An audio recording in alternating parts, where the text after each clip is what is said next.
This is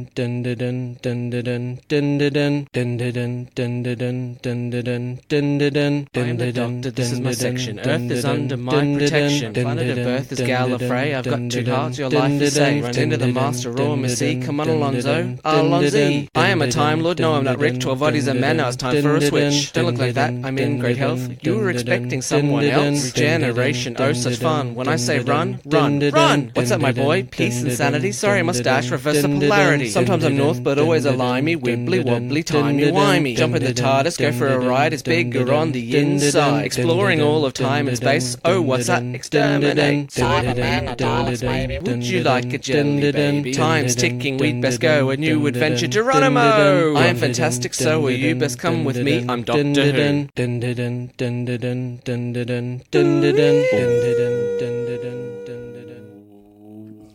Get on with it. Welcome to a brand new episode of D4WH, the Looper of Comedy Podcasts. As always, I am one of your hosts, the Joe of our little show. I'm Adam O'Sullivan. Joining me as always is our Emily Blunt, the wonderful and wonderfully funny Nicchia Schutt. Oh, God, I'd like to look like Emily Blunt. Can we arrange that? I'll work on that. Sure, yeah, next regeneration. All right. Okay, all right. Yeah, that's what I'll be hoping for. Fingers crossed. Today we welcome to our podcast, Old Joe, a vision of a comedy future. It's Glenn Stevens. Hi, excellent. Can I look like Emily Blunt too? Yeah, of course. You can, Wow, she's amazing. You're hairier, so it's going to be harder for I you. am. Although I do feel like a regeneration of Adam here. Yeah, well, that's why I chose Looper, because there's Joe, who's played by Joseph Gordon-Levitt, and then there's Old Joe, that's played by Bruce Willis, who's the older version of that guy. Yeah, we do get mistaken a lot for each other, which is You problematic. too? Yeah. Really? Yeah.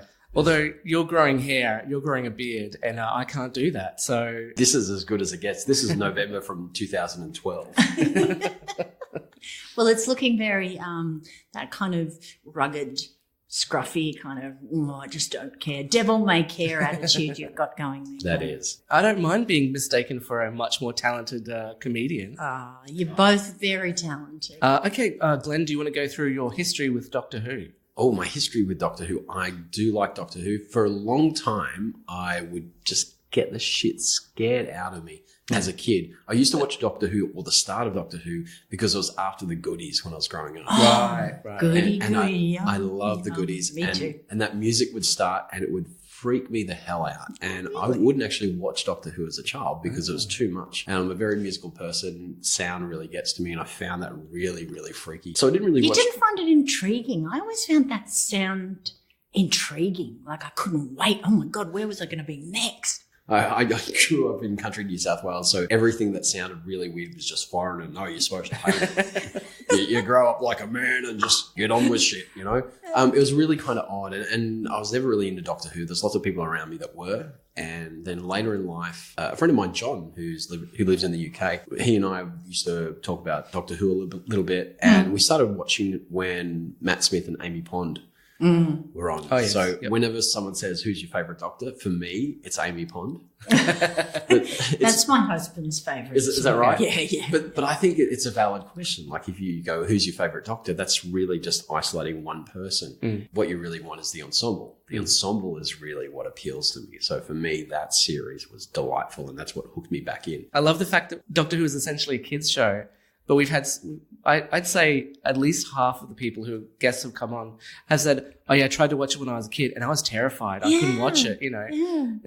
Not terrified in that I was terrified every week as I was watching it. It's like I watched it once, I was terrified and never watched it again. Yeah, my husband was terrified of it. I mean, even watching this episode, he kept putting the pillow up going, this is going to be scary. He said, I'm going, it's not scary. And he put the pillow up, put it down, put it up. So, and he doesn't like horror movies, so. Yeah, no, neither do I. So I'm with him. Yeah. Again, going back to country New South Wales, I mean, it was a show about someone with education, and we just don't stand for that, man. Well, I grew up in country Queensland, so we must have been very different, because we used to have play that was the game we would play in the playground. Who was going to be the doctor? Who was going to be? And I'd take turns being the doctor, but mainly I just wanted to be Sarah. Yeah. And they were the games. We'd come up with board games. We were crazy for it. Oh, that's awesome. Back in high school, we used to play Doctors and Companions. No. Is that what you say? I love that country Queensland is nerdier than country New South Wales. Yeah, exactly. Respect. Yeah. Respect. Big respect. We're going to start, as we always do, with our Doctor Who news segment. Now, today is actually going to be a bit of a recap of one of our previous episodes. Oh. Tickets for the Worlds Collide Doctor Who themed escape room have now gone on sale. Wow. To celebrate, Cybermen were seen marching across Birmingham before travelling up to Leeds. Oh, my God. And both of those cities are going to be hosting the Worlds Collide. None in London, though. All in other parts of the country. Well, London's busy enough. No one would probably notice a Cyberman in London, really. Have you ever done an escape room before, Glenn? I've done a couple of escape rooms. I've done one in the Sunshine Coast, on the Sunshine Coast, and also one in San Francisco. Oh, okay. And the San Francisco one was really high tech. Like you literally had to 3D print a key after you get all these clues, and they had holograph projectors in the waiting room and all sorts of traps, just appealing to that Silicon Valley mindset. Wow. Whereas we were saying last time we were talking about escape rooms that the escape room I did was just in someone's basement. Yeah. And they lived upstairs, they lived on the top floor, and then underneath the house was the 2 escape rooms. Yeah, and Adam had a lot of trouble getting through it because once the chloroform was taking a long time to wear off. And escape rooms are basically just where you do someone else's laundry. Is that correct? Yeah. And you chew through zippy ties. Yes. And you put the lotion on your skin. Yeah. All the things that we all enjoy doing. Yeah. Guys. Yeah. I'm a bit worried about Adam. We'll have a chat to him later. Guys, do you want to do an escape room with me? No. I brought the chloroform. I brought my dirty laundry. I've got gaffer tape. The last time Adam came up to me, he said, "Hey, Glenn, does this rag smell like chloroform?" Yeah. And you didn't answer. I can't believe you didn't answer me. That's so weird. It's very sleepy. Oh, dear. Actually, I'm going to an escape room after this, after we record here. So I'm doing another one this afternoon. So we'll never see Adam again. Yeah. So, that one's based on witches. So and I don't know why they've gone with this boiled lolly stuff, because all you got to do to get Adam to say, "Do you want to come to my place? I've got an escape room." Yeah. He's like a 10-year-old boy. So we might not be recording any more episodes for a while because I'll just be holed up in someone's basement. Doing their laundry. Guys, it's great. I don't even have to pay for these escape rooms. Oh, I know. Anyway, the plot of Worlds Collide has also been released. 6 people are transported into the future offices of Kronos Corp HQ. Oh, they sound nasty. Owned by eccentric billionaire Alastair Montague. His experiments in creating commercial time travel have caused a rift in space and time, which the Cybermen are trying to use to attack Earth. Oh, bloody Cybermen, I tell you. Which is why Cybermen were marching up and down the UK. Well, I told you that when I was at the proms, I got a fright because the companion I was sitting next to said, "Look behind you," and there was a Cyberman standing right behind me. And I always think, I'm never in my life going to go, "Oh my God, there's a Cyberman behind me." But I got to do it. And what happened to that companion? Did they have to have their memory wiped? Or? Yeah, well, I pretty much just had to run faster than her, and she's living an emotionless life somewhere. She met someone on a planet for 10 minutes and was like, "We're going to get married. Just leave me." Yeah. We put her in an escape room that was situated in a panic room. Yeah.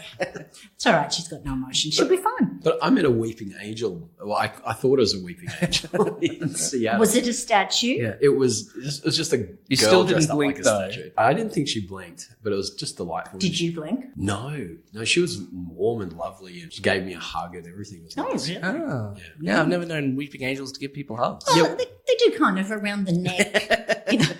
As they drag you backwards through time. You just need to get to know them. They're lovely people. Yeah. I mean, that's true. I mean, who's talking to them? I mean, no one's asking them what do they need. Yeah, I mean, they're really refugees. Yeah. We're going to treat them better. Well, Like they're not from Manus Island, really. No. Well, you know how we treat our refugees. We treat them terribly. Sorry, it's getting political. We better move on. It is. Our episode today is It Takes You Away, Season 11, Episode 9. Written by playwright Ed Heim and directed by Jamie Childs, who is back after having directed The Woman Who Fell to Earth and The Demons of the Punjab. Good director. Yeah, I really enjoyed it. He also directs next week's season finale as well. Oh, can't wait. Originally aired on the BBC on Sunday, December the 2nd, 2018. So this season we've had historical drama, tragic deaths, an episode based on Alien. So today we get the Doctor Who doing Hellraiser, The Lion, Witch and the Wardrobe, and Star Trek's Mirror Universe. And we get to meet the Ferengi. It's just called Ribbons. Yes. I did notice that. That's my Hellraiser reference. Yeah. He looks like the Cenobite from Hellraiser. He looks like a Ferengi from Star Trek. Yeah, true. Okay. We have different points of reference. That's all right. The Scooby Gang are hanging out near a Norwegian fjord. Now, I would like to say that Glenn made a good reference when he was sending me a text about it. Yeah, I was saying it looks like a Norska ad from the 80s. Yeah, true. Like I was shampooing my hair in the Doctor Who episode. With my Norska. It does. And I liked the fjords. It did make me want to go to Norway. You and Graham both. Graham and Grace wanted to go to Norway. Yeah. What about you? I would like to. It was very beautiful. I would love to. I feel sorry for the young girl who's in Norway. It's beautiful and she's blind. Yeah. That's pretty cruel. She has no idea what it's like. But she's an amazing actress, wasn't she? Yeah, she's an English actress too. Oh, really? Yeah, she's not Norwegian. She is actually blind, but she's not Norwegian. She was fantastic. I was so impressed. Yeah, really, really good. So the crew finds themselves in the middle of a Beatles song. In Norway, in a wooded forest. So, of course, they're in the Beatles song, Yellow Submarine. Yes. Yes. Yep. I'm just glad they didn't turn up during the Woolly Rebellion. Yes. Maybe the shampooing Norska ads caused the Woolly Rebellion. Yeah, well, I'm just thinking, I grew up on a sheep property. So there were a couple of thousand sheep and 4 humans. It was never going to look good for us. Or maybe you'll be spared during the Woolly Rebellion. Oh, I hope so. God, I hope I wasn't wearing anything lamb or on a chop at the time. Yeah, watch what you're eating during Christmas, guys. It could be the person who overtakes you. It's all right. If you get lost, you can just find your bearings by eating soil. Well, Matt Smith licked things, didn't he? Yes. Well, you watched the series, didn't you? Well, I did. He did lick things. Yeah. But mentally I'm imagining Sammy J, who's been licking the state parliaments around the country for the last year. Oh, my. You think he's the Doctor? He could be. I think he wants to be the Doctor, but he's a big Phantom fan. I like that she eats the soil. I like that there's always a quirk. David Tennant would always put his finger on things and taste them, but Matt Smith would lick things. Not me. It's interesting that the dirt somehow retains the fact that the alpaca farm has a low TripAdvisor rating. Yeah, no, the cafe does. Just the cafe? I believe the alpaca farm probably is in the poo of the soil that she's eating, which made me kind of go, bleh. Although, didn't you eat dirt when you were a kid, or is that just me? Most kids did. Yeah. My kids did. When I was pregnant with my last child, I only have 2, so it just sounds like I had 900. I had huge cravings for dirt, and I would dream that I was out eating dirt, and it was a mineral deficiency. But my ex-husband said, "Why don't you just go out, stop talking about it, eat dirt?" And I'm going, "I'm not going to eat dirt." But it was, it'd rain, and I'd salivate and think, "Oh my God, I need dirt." So yeah, there you go. That's weird. I have not eaten dirt for at least a week, so. Sorry, that's just weird to me. Yeah, I'm sorry about that. I have dirt injections, so. You got always. Know what I mean? Dirt injections. Yeah. Wink, wink, nudge, nudge. I don't even know what's that's the euphemism. It's dirt injections, mate. I like my fjord and my Holdens. Oh my God. And we're Australian. Yeah, if you haven't liked the first 10 minutes, you're not going to like the rest of the episode, so tune out now. They investigate an abandoned cottage, which has been all boarded up. Yaz notices some kids' shoes near the door and remarks that a child lives there, to which Graham replies, "Or some maniac that collects kids' shoes." I loved that line. Isn't that fantastic? That's Graham. I think they've given him all the best lines. Yes. Honest to God, that's such a good line. I mean, this is pretty much a Graham episode. It is. It really is. And Yaz still seems like she's got not much to do. Did you find that, Glenn? I did. The thing is, I think Yaz is probably one of the stronger characters, but they're not developing it. And Graham, I mean, I can't remember what he does. What does he do again? He's a bus driver. How can I feel like he hasn't mentioned it in a couple of episodes. It's just strange. Yeah, not since Rosa, really. Yeah. It's like it was only a bus driver for that. And then now he's a retired bus driver. Yeah, I mean, you get a bit more of Ryan, that he's not good with kids, obviously. Yeah. You get that Yaz is, but definitely Graham's episode. But Ryan's been really nice throughout this season, and then this episode he turns into a real bastard. Well, yeah, he's not good with kids at all, is he? But a kid turns up and suddenly he's like, "Oh yeah, your dad left and we should just leave. We should just leave it. Leave this blind girl in this abandoned cottage and go." Yeah, suck it up, princess. Yes.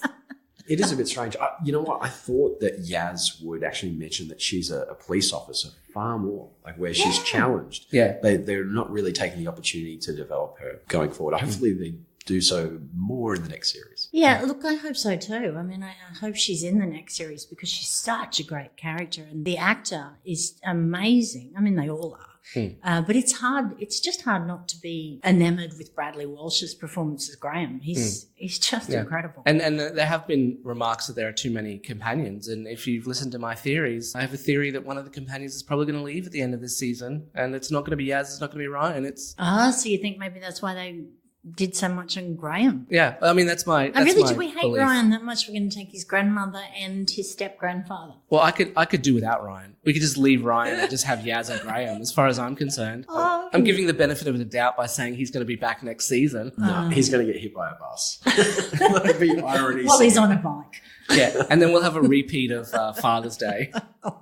Again.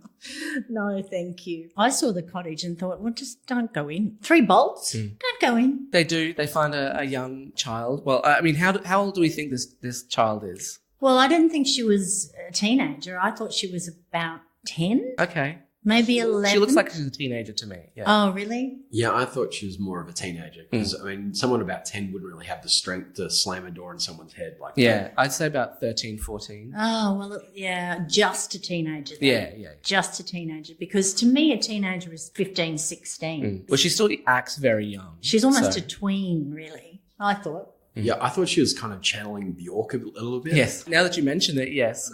Oh, really? No, that didn't get me. Maybe it was that small sequence in the middle where she sings "It's Oh So Quiet." Oh, yeah. That could be it. That could be it. Oh, I did miss that. Oh, so quiet. Takes you away. There's an insane video of Bjork describing how televisions work. And it's 2 minutes of... And Bjork, being an engineer, knows exactly. Yeah. I know, it's just delightful. It's so weird, it's so esoteric, and you'll be fascinated in ways you never thought. Waves come out of the screen and they enter your It's face. like she's here. It is. Sorry, guys. I've just come to visit. I love Doctor Who so much. Hey, and now here's my question. Yes. You asking Bjork or you asking Adam? I'm asking Adam now. Get out, Bjork. I'll see you guys later. Yeah, Listen to bye. my new album if I have Oh, one. God. Could you not? Bye. Could she stop coming to these bloody podcasts? Guys, did you see Bjork? That was crazy. She's amazing. Oh, no. And what she's doing in Brisbane, I have no idea. No, they've got Norwegian accents, right? Yeah. They're speaking English, obviously. But why then, when they're in India, they've got English accents? Don't they have the translators in the back of their necks? No, well, they do. The TARDIS yeah. translates for you. But obviously, when you're in Norway, the TARDIS translates with an accent because everybody else is speaking perfect English as in an English accent, except for these guys. You're talking about in the back of the neck, you mean from the Ghost Monument when they got the translators implanted? That's right. I feel like the Doctor probably would have taken those out. Yeah. But there's no evidence that No, Doctor did. no, exactly, yeah. No, but the They TARDIS could have translates. two translators, yeah. Yeah, and one gives you an accent. So there you go. It translates even when the TARDIS isn't anywhere near you. Yeah. Yeah, I would take that upgrade any day. Really? The ability to speak every language. Yeah. Oh, yeah. There's nothing I like more than Google Translate. I follow people on Twitter that speak different languages and I'll just translate. Oh, really? Oh, wow. Yeah, it's delightful. And are you insulted? Because, most of the times when you translate it, the Yeah. translation doesn't quite You want me to work. do what with fish? Yeah, I'm not doing that with Yeah. your laundry. Well, I think they do a good job, the translation systems these days. Well, and they're evolving and evolving. They're saying that there'll be a time when people will be able to speak to you and a translator will be able to, on your a translator app will be able to Oh, they have that now. yeah, but not as quick and crisp, they say. Anyway. Yeah. There you go. So we Why also would find out that Graham carries a cheese and pickle sarnie with him wherever he goes. He has learnt from Rosa that it Yes. takes a while for them to get food. Yes. I actually made some notes here to bring a sandwich. I was going to buy something at the tuck shop and just open it up about an hour and he goes, there's not going to be time for a break. What's going on? Well, I mean, it's quite sensible because they don't seem to eat much, do they? That would be me on the TARDIS, just being like, okay, I bought several packets of chips. Yeah. Yeah, and in fact, I was trying to think of when I remember the Doctor sitting down to eat, and there was the one with Queen Victoria when they're all having dinner, and then the werewolf turns up. Christopher Eccleston, he has dinner with the Slovene Margaret. Right, yeah. He takes her out to dinner, which is weird. I always thought that was such a weird thing. The Doctor doesn't normally do that. But it's not often that you have an episode of Doctor Who where they're sitting down to a meal and they eat it. There's a good reason for that, though. They're actors. Oh. And we have mentioned before that that's why everybody on the TARDIS is so thin. Yeah. That they don't eat a lot. They just run around and don't eat. So a lot of running and no eating. There was a comedian in Brisbane that gave me the advice because I'm studying theatre as a third degree, weirdly. And he said that if you want to be a really good actor, just try and be more attractive. Yeah. That is good advice. That's like saying to a comedian, so any advice? Well, be funnier. Yeah, but you can be funnier though. Being attractive is like, I've got to work with this. Yeah. I feel like that could be for anything. Like if you just want to be a better person, just be more attractive. Yeah. You get whatever you want. Apparently life's easy if you look like a supermodel, they say. So Chris Hemsworth, you did not work for any of what you got. Well, it is a bit of genes as well. So he's got good ab-ripping genes, I think. And just a nice person, like Hugh Jackman, nice person. David Tennant, a nice person. Like, got to have some flaws, haven't they? Amy Pond's such a good actress. I loved her in Jumanji. Welcome to the I haven't seen it. I haven't seen it yet either. Oh, you would love it. It was good. It's a good lark. So they bring the child, Hannah, downstairs without realising that she's blind. Yeah. They only realise once she's finished the sandwich that Didn't she's they blind. notice while she was walking down the stairs that she was blind? The only way they could have done that would be if someone had carried her downstairs. And I doubt it because she was still very scared of them. Yeah. And then, of course, there she is. She's got no mum, no dad, and Ryan, Mr. Sensitive, comes up with his, well, just because your dad packed up and buggered off, Ryan. But he doesn't have any sympathy for her. No. It's like, because your dad left, maybe have a little bit of sympathy for the kid who's in a similar situation to you. No.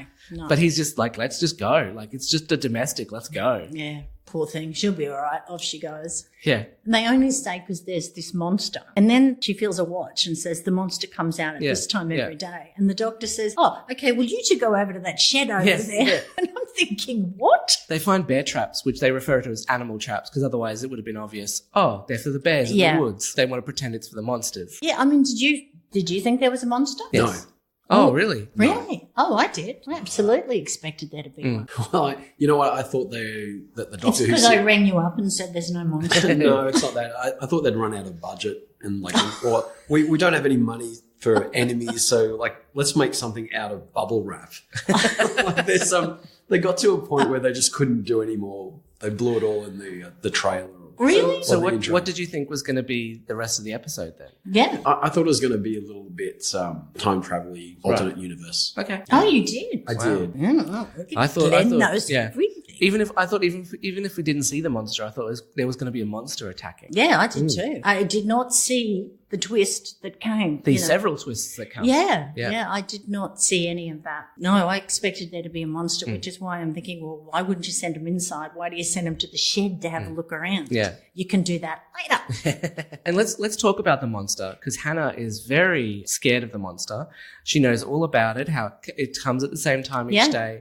It takes people away. Yep. It's a scary, scary monster. Yep. By my estimate, she's only heard about this monster a week ago. How does she know so much of its lore? Yeah, I don't. About the monster. Like, that doesn't make sense. She acts like she's always lived with this monster attacking them. Yep. And it turns out later that because Dad's only been away for 4 days. They probably only heard about the monster a week ago. So that's what I couldn't get, because she was so specific in these details. Yeah. And then he's been gone a week. Well, maybe in the solar track a week is... No, she said a week, she says he's gone 4 days, yeah. I don't know, but I think Eric, Hannah's father, Yep. should not be left alone with this child. Yeah, they leave Hannah with him at the end, and it's like, really? Yeah. Has he learned his lesson because he realizes his wife is dead? The 4 days, I mean, she's a child, so children have different perceptions on what's real and what's not. And in 4 days, if someone's blind, they're going to live in their head far more that's true. than what they would do normally. They would process and think about it and go, what are the patterns? And there's probably a different way of being in general. So her father took advantage of her being blind to make her even more terrified. Yeah, well, I think her father was suffering grief as well, so there's an element of that as well. Yeah. But he tormented his child just so he could go visit his wife. Yeah, I'm sure that's not going to screw up Hannah for the rest of her life. I mean, it does. I do like the fact that it talks to the selfishness of grief. Yeah. Because grief is very selfish. And I know it drives people to do crazy things. So there you go. But I just... Ugh. And the other thing, so Hannah is blind. He has the sound of the monsters playing in speakers. Yeah. Why does he actually go to the trouble of boarding up the house? Why doesn't he just play noises of boarding up the house and say, I've boarded up the house, you're protected now? Well, because the doctor wouldn't turn up. Yeah. They'll be like, everything's fine, let's go. There's some big holes in this story for me as I was going through it. And I see what the writer's trying to do. And there's some themes in it that I could really get onto, but it didn't work the way I think they wanted it to. It still could have worked. It just needed, They tried to make it seem like this monster had been there for a very long time. Yeah. And when you go back and think about it, it's like, no, the monster has only been referenced unless Eric knew about the mirror world ages before that. But it seems like he found out about it and went straight there. Yeah, and he said didn't want to leave in case it closed. So that must be the first time he was there. So how did he even know it was there? I mean, how come Ribbons didn't eat him on the way? Yeah, and he says, I don't want to leave because I'm worried I won't be able to get back in. Well, how did you know it was there in the first place? Yeah. If you didn't go in, see your wife, make up a plan, leave, come back. I've got his Viking name for you, Eric the Dickhead. That's who he is. He drove me. Opposed to Eric the Human, that the doctor calls him. Eric the Red. I like to think that in the mirror universe, Slayer actually sounds good to listen to. It's all it's all backwards, so it's just worshipping the devil and everything. We're going to see a lot of those backward Slayer shirts at the next events, I'm sure. I mean, I really liked the way that once they were in the mirror universe, everything was mirrored. Yeah, the doctor's hair was parted. It was a nice touch. I know we find the mirror. The bus drove Graham. I'd like to see that. Maybe Ryan could ride a bike in the mirror universe. That would be Or the bike would ride Ryan. Yeah. Too soon. Yeah. Oh. Yeah. And look, the bike has all sorts of connotations. I'm sorry. Then I thought the monster had come through the mirror. Yep. Well, you didn't think there was a monster. And Glenn pretty much got up and made a cup of tea at this point, just waiting to see what would happen. Well, I saw it in 2 sittings. I watched 20 minutes, fell asleep, and then watched the rest this morning. Kind of tells me what you thought of the episode. Yeah, exactly. I do like Ryan's line where he goes, we'd know if we were vampires, right? I did like it. And when the doctor says it's already tried to lure Graham, he says, I didn't give him the credit card details. Graham has some of the best lines of this episode. He does, but the mirror's it doesn't really lure you either. I mean, no, it just makes a noise. If you kind of Solartrack wanted you over there, wouldn't it call Grace's name? Wouldn't Grace's voice be calling him over? Yeah, wouldn't it be like the Harry Potter mirror? Yeah. Where you look at it and you see the people that you want to see. Yeah. But Graham looks at it and he doesn't see anything.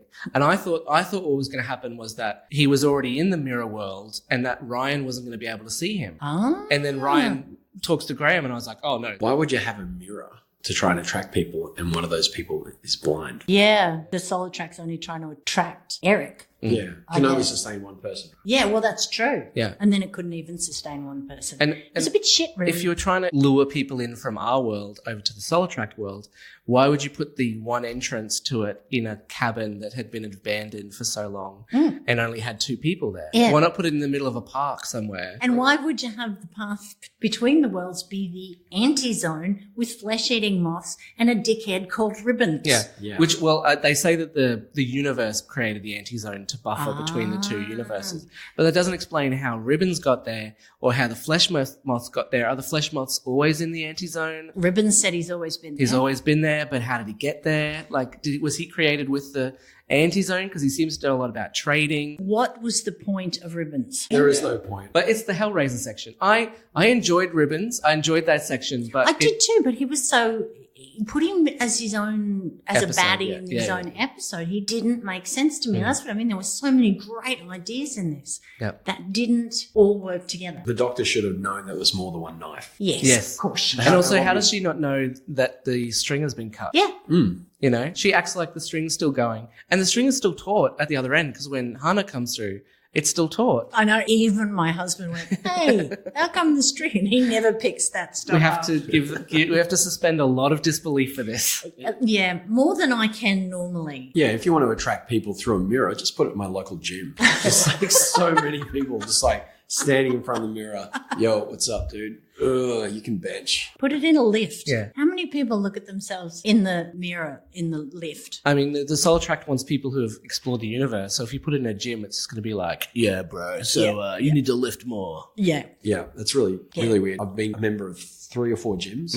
I'm the only one that's ever taken a book.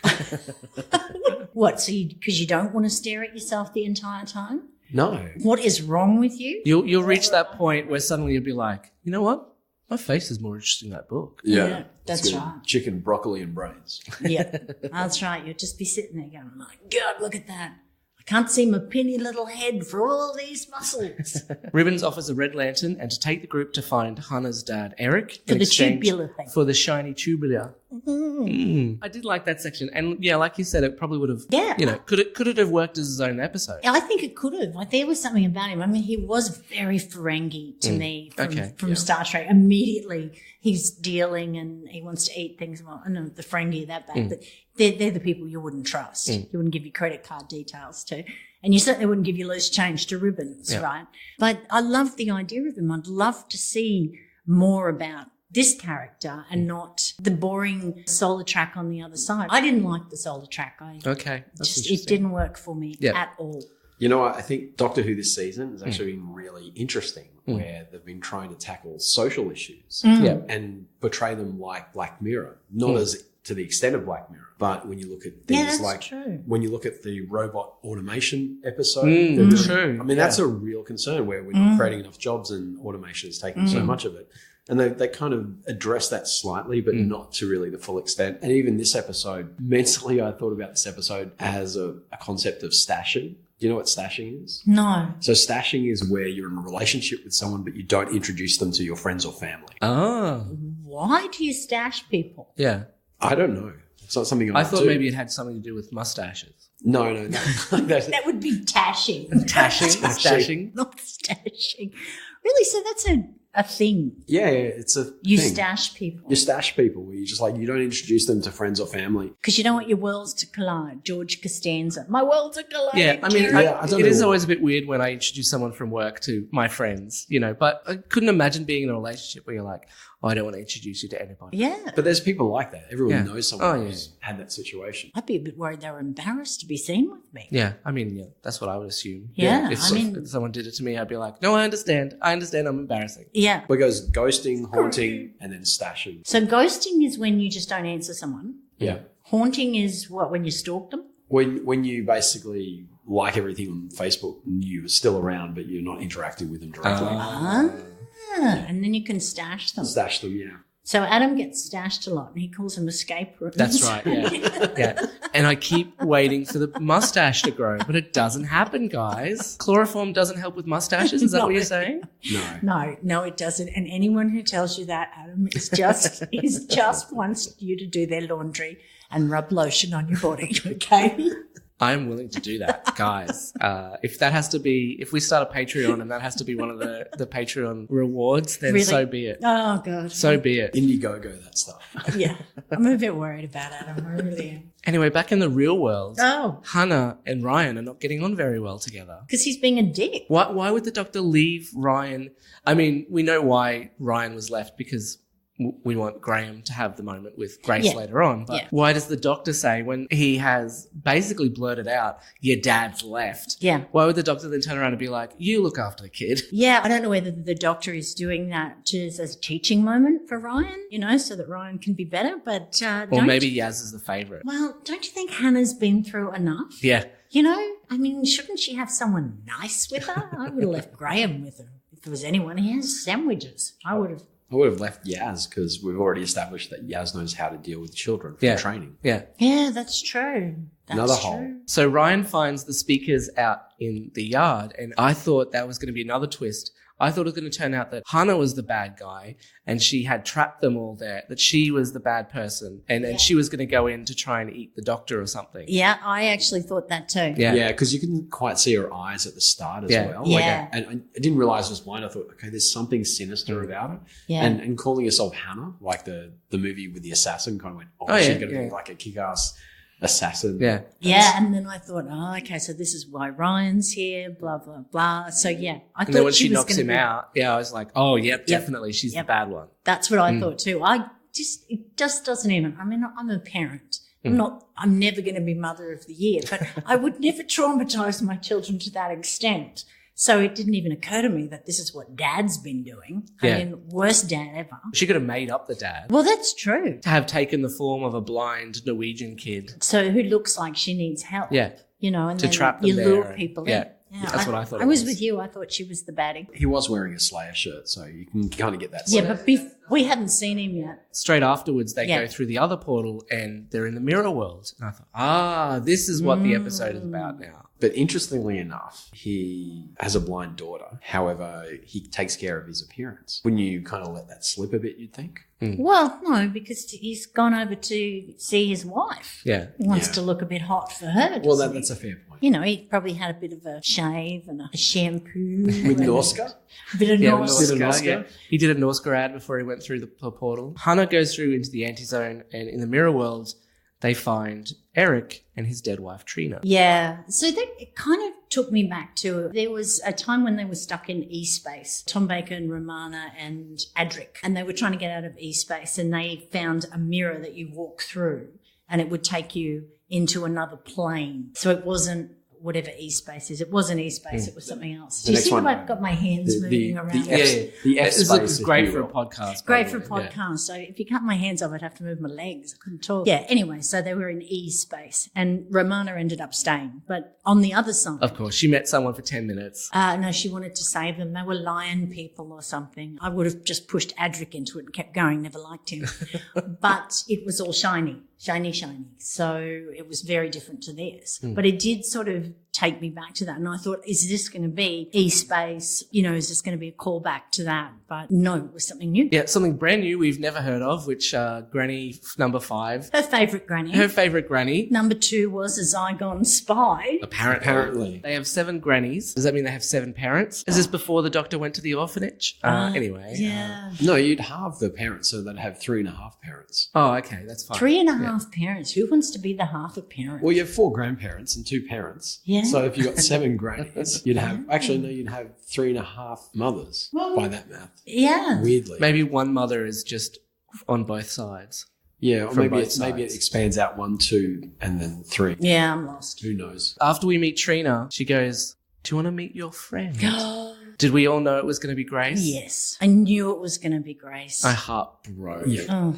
It's just, how much more can you put Paul Graham through? Yeah. And I could see then that the theme coming through about grief and how selfish, not just selfish it is, but how it drives you to do these nuts things, you know, like Yep. haunting your own child so you can spend time with your dead wife. And Graham does say when in Arachnids that the grief is going to be easier to deal with if he comes traveling because he doesn't want to stay Yeah. and just look at everything that Reminds- reminds him of Grace. Yeah. But now he's been reminded of Grace. Yeah. And he has that beautiful line where he goes, "Don't do this." I know. I Oh. know. It was so sad. Ugh. At the beginning, it's like Trina and Grace didn't know they were the solar track. Did they or Yeah, don't didn't they? I got confused. They were so genuine in that they didn't. Well, I think they did, but there was this underlying override switch they could turn on. That's how I felt about it. That whole part, it just didn't seem like it flowed. Like there was I didn't have that emotional pull that I had with the Devils episode at the end where Yaz was talking to her grandmother. That I thought was beautiful. Yeah. It was beautiful. But this one, it just felt flat. Yeah. And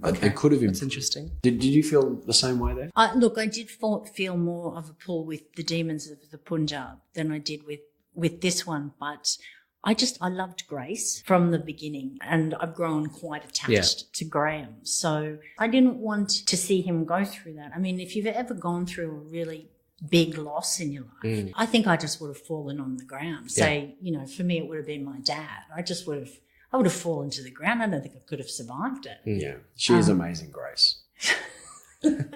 And it got me. Yeah, I loved Grace. We've talked about how Grace should be the one to travel with them. It was heartbreaking, you know, and it's... Especially because Graham had so many of these funny lines, like when Ribbons grabs him again, he goes, you know, how can you smell worse the second time? And he's just got all these great lines going through it. I thought it was very sad. I didn't feel anything for Eric, except I didn't like him. Yeah. And I disliked him even more because I thought it was such a selfish thing to do. But I guess I wasn't invested in that story. Aren't we talking about the fact that his mind is clouded by grief? I mean, yeah, he shouldn't have left. But I feel like in his head, maybe his idea was, I'm going to go check it out, make sure it's okay, and then I'll go grab my daughter and we'll all live in this mirror world together. But he kind of said, I left food in the fridge. She's a teenager. I mean, he's like Ryan. I mean, those two went to sensitivity school together, didn't they? It's pretty insensitive, though. Like, she can look after herself, but she's blind in the middle of nowhere, away from everything else. You took her away from everybody. With actual bears in the vicinity. Yeah. And a pretend monster you made up to traumatise the child. And apparently she doesn't know where the food is because she seemed pretty hungry when she ate that sandwich. Oh, God. She didn't go, that's all right, I don't need the sandwich, I've got plenty of food in the freezer. Well, I was thinking that Eric should just go and marry Epso's mother. Remember Epso from the Ghost Monument? Yes, all right. So one pushes out the tree, the other one traumatises them with some sort of... Those two got together, that's the perfect...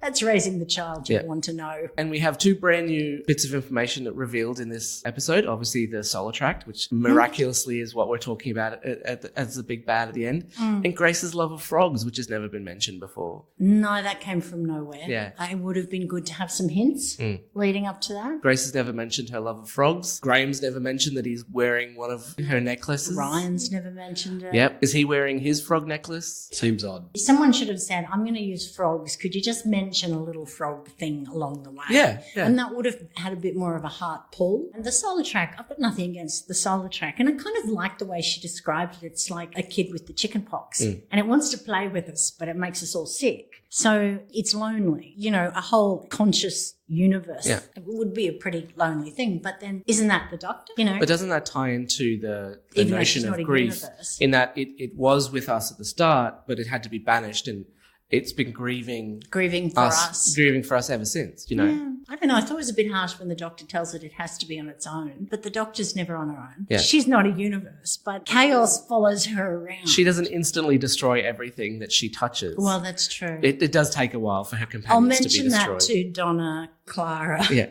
It takes a while for Andrew. them. You know, it doesn't happen straight away. I know. It does. But that part certainly introduced the fact that it is science fiction because, I mean, how old's the Doctor? Over 2,000 years old at the moment. Probably older. It changes. But yeah. And the solar track's ancient, really. Billions. Yeah, billions of years. I mean, any age over 30 and you make a new friend, that's not really reality. Because she says that, I've just made a new friend. Yeah. Yeah, no, that's not true. You don't make new But, friends. I mean, the Doctor makes new friends every season, so... Yeah, Companions, disposable friends. Disposable. Yeah. No, they're best friends and then they decide they fall in love with someone and get married and then they get mentioned again in the old Doctor. At least they get mentioned a bit in this one. Well, your best friends, like how long do you keep in touch with your best friends? Like it's literally decades at least. Yes. Yeah. And she goes, season or two, year or two, that's it. I feel like we'll see the solar tract again at some point, which will be interesting because it can't come into our universe. Yeah, I don't know.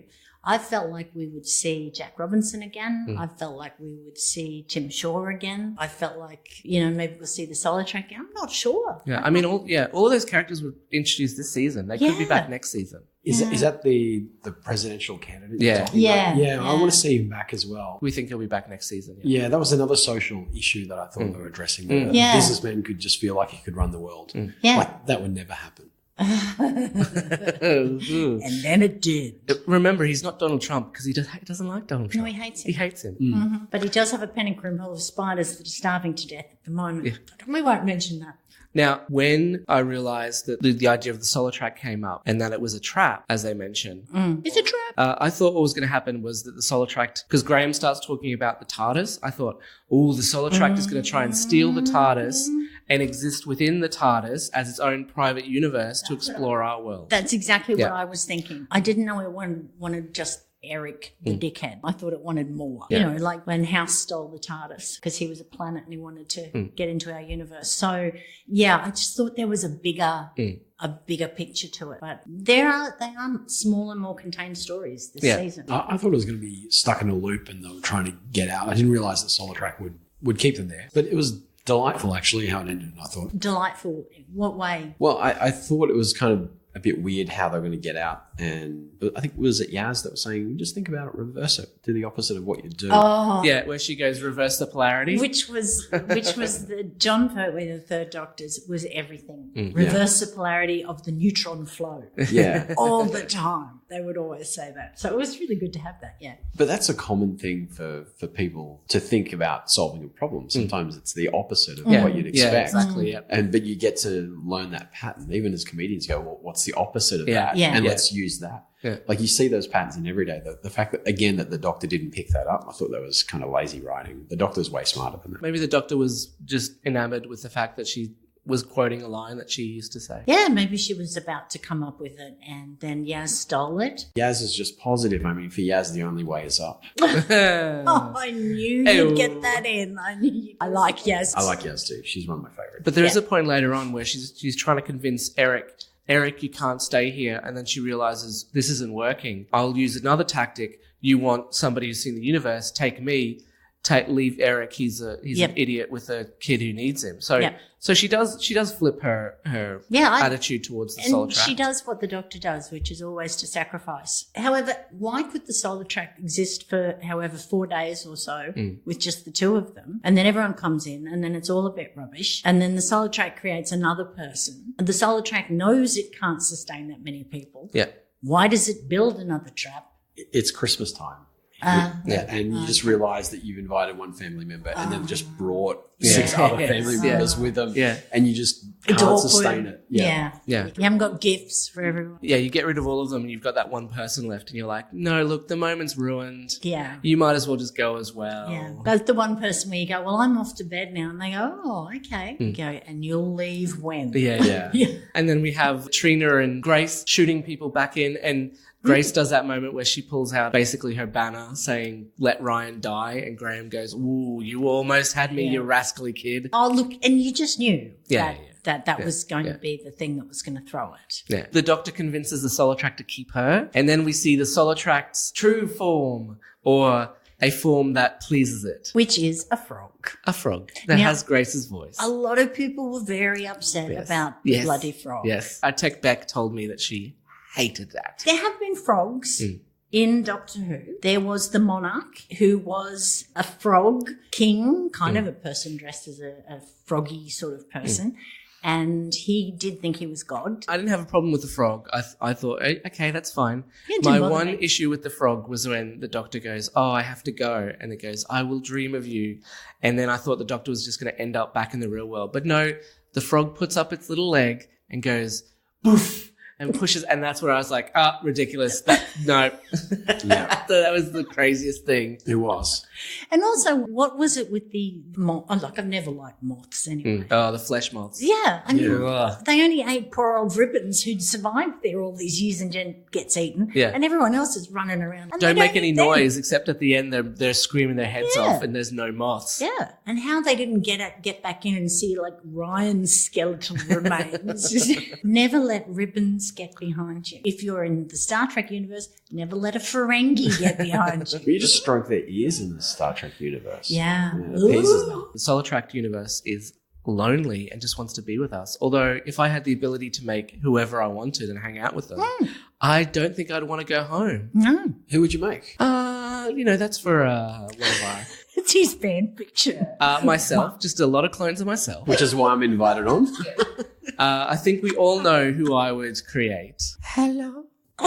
Are you saying Bjork with Yes. your kids? Two Bjorks would be right.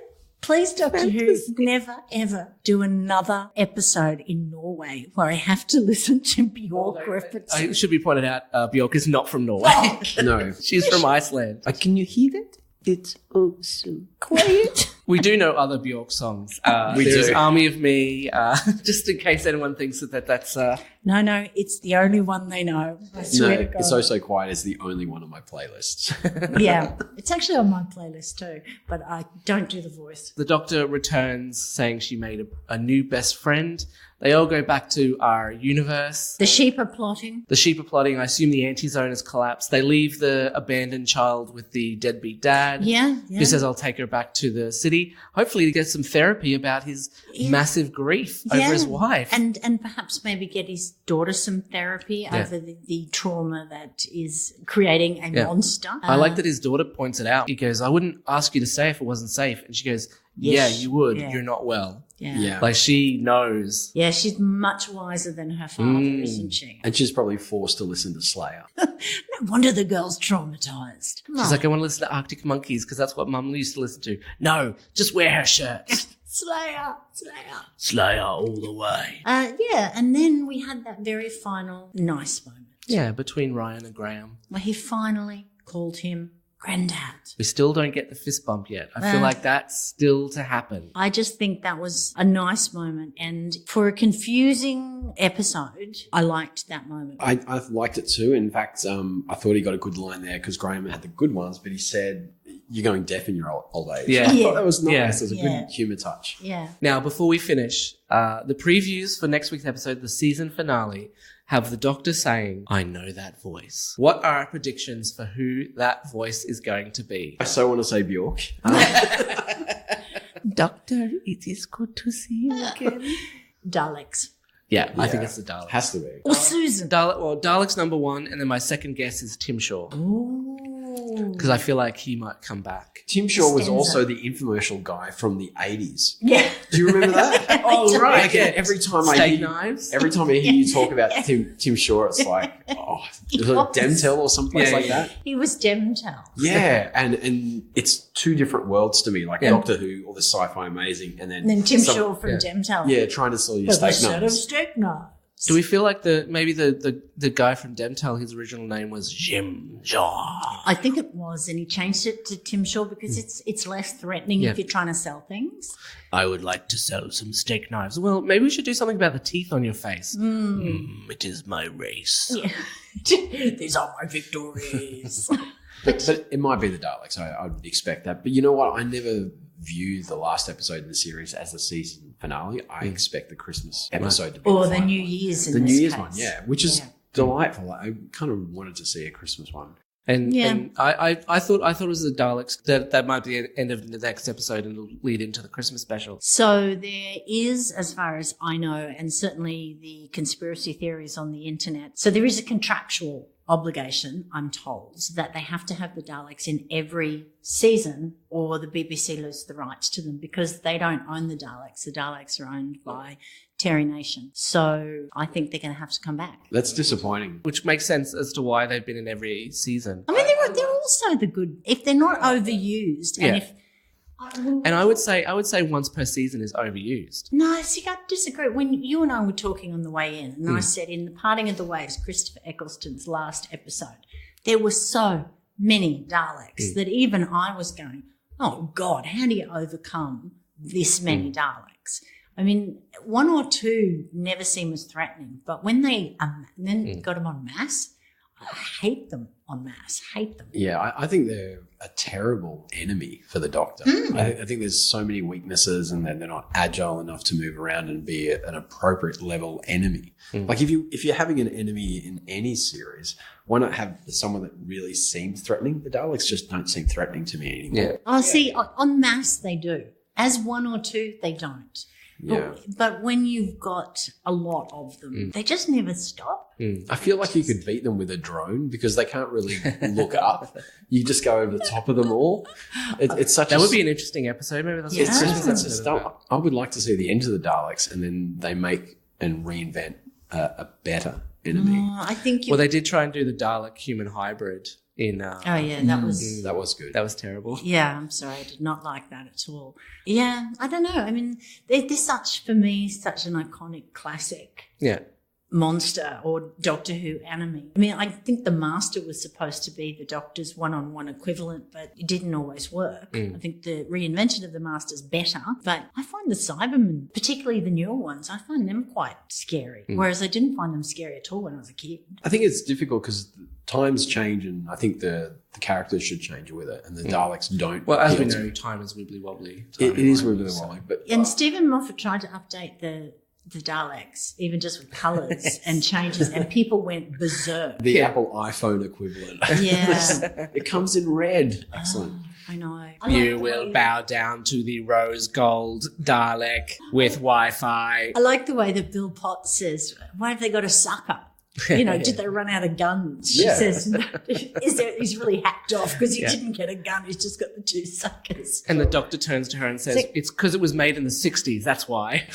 All right, and that's it for another episode. Thank you so much, guys. As we always do. Are you going to thank Bjork?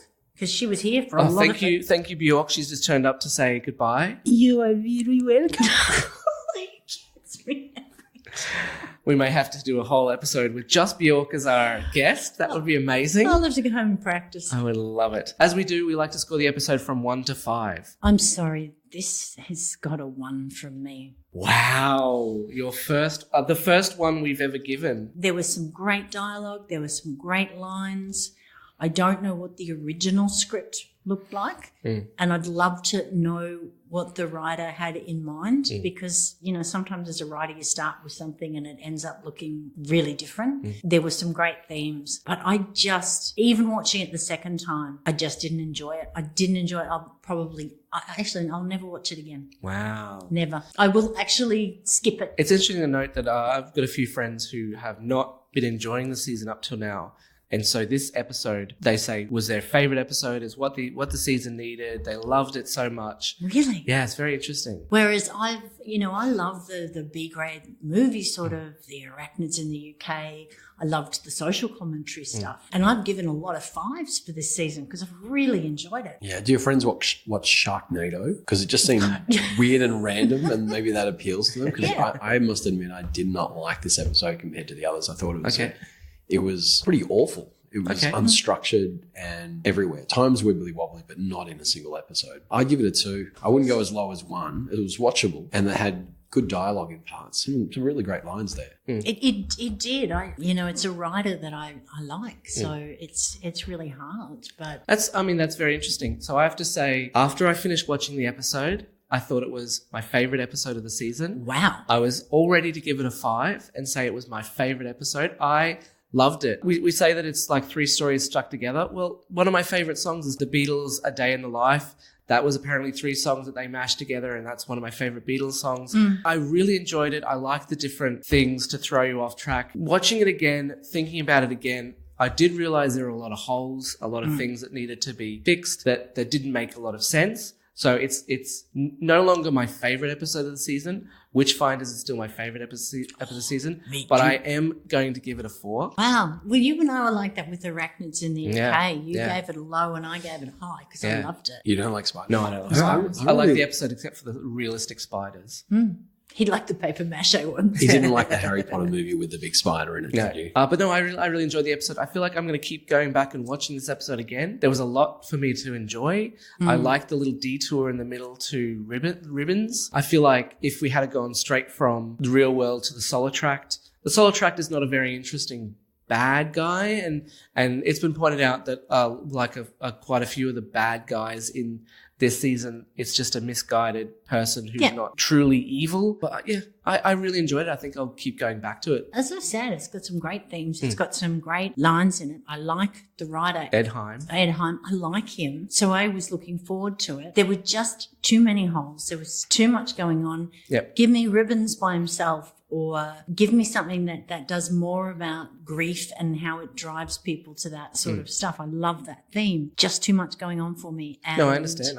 I thought maybe I'd like it better the second time, but no. It raises an interesting question, though. I'm just watching you two talk about this and even talking about the Arachnids. It's a little bit boy band, and by that I mean boy bands are often manufactured. So one's really good looking, one looks like a bit of a shit. The other one's like some ugly dude. But he has a deep voice. But are they writing the episodes in the series to appeal to a wider range of people? Yeah. I don't know. I mean, that's obviously why you get a variety of writers. I mean, And a lot of Chibnall writers did a who lot haven't of- written for Doctor Who before. Yeah, I mean, Joy, I can't think of her last name, but she wrote The Witchfinders. Yep. That's my favourite. I mean, I just love that. And she just nailed it. I don't know. I'd like to see something else he's written for Doctor Who. I'd like to. I'd like to put the call out there that if anyone from the BBC is listening, we're probably available for writing gigs for Doctor Who. Yeah. Oh, how good would that be? Yeah. We'll write 3 God, different that'd be episodes. so much fun. Yeah, well, you know, Bjork could be in it with Karen Carpenter.